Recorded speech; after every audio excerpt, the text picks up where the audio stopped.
Hey guys, what is up? Chris here with Cohesive Friendship Unit. Just me today. I might be having a little bit of trouble in Paradise with Animal Crossing New Horizons. I've just kind of as we're going through the days in the game with multiple players being on my island, I'm starting to see some limitations which actually might impact the way you might want to attempt starting the game if you weren't able to get your physical copy like I wasn't on day one and are still kind of scrambling to get yours delivered or pick it up. And I want to dive into my concerns, but before we get into everything, we are doing a giveaway for a copy of Risk of Rain 2. All you have to do is be subscribed, so if you love us, sub us, we would really appreciate it. And if you found this video helpful, please throw us a like. So here's what I found has happened. So there's two people on my island, and while I do not consider myself the primary player of this game, like the other person playing with me has been playing significantly more. Because it's my Switch, I started playing the game first. So it's my Switch. Like I carry it around with me day to day and stuff. So I just booted it up and played it. And then the other person started playing the game, and everything seemed okay. Things were slightly different, which I thought was actually kind of neat. Like instead of being the first person to arrive on the island, they were like, "Oh, the island's already set up. You're doing the Nook Getaway package. Like, or the island's name is waiting for you," and that was all fine.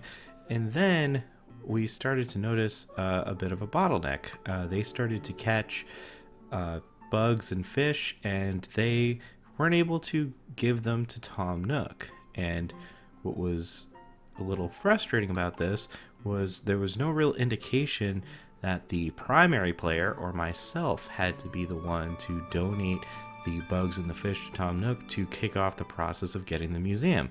So for all intents and purposes, if I picked up the game and then the other person started playing it for a couple of days and like I didn't get around to playing it, or we didn't bother Googling it or whatever, we'd be out of luck. The other person on my island would just be sitting there spinning their thumbs with absolutely no way to progress unless I myself booted up my profile to kick off kind of the quote main stuff.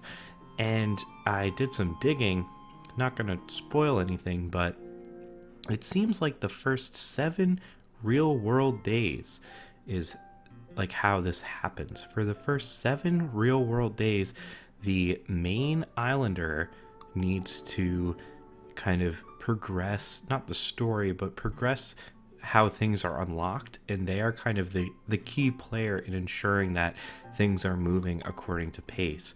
Now, the other player on my island was able to pay their debt off before me and start the next process in that, but they were not able to kick off the museum, which limits them in getting items like the vaulting pole.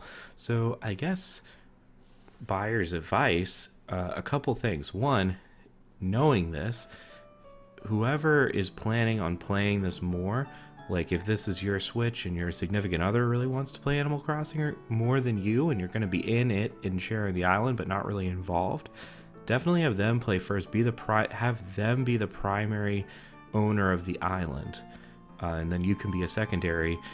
The other flip side to it would be maybe if you have 2 Switches, buy a physical copy of the game and you can share it. You can swap the card back and forth so you can each have your own island.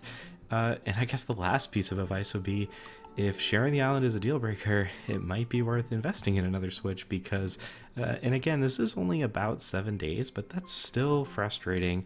At least now you know ahead of time who you should make the primary holder of the island. All that being said, what I will say is my initial first impressions from yesterday still hold true. Tons of fun, happy hunting. Catch those fish, hunt those bugs, dig up those fossils, and I will catch you next time.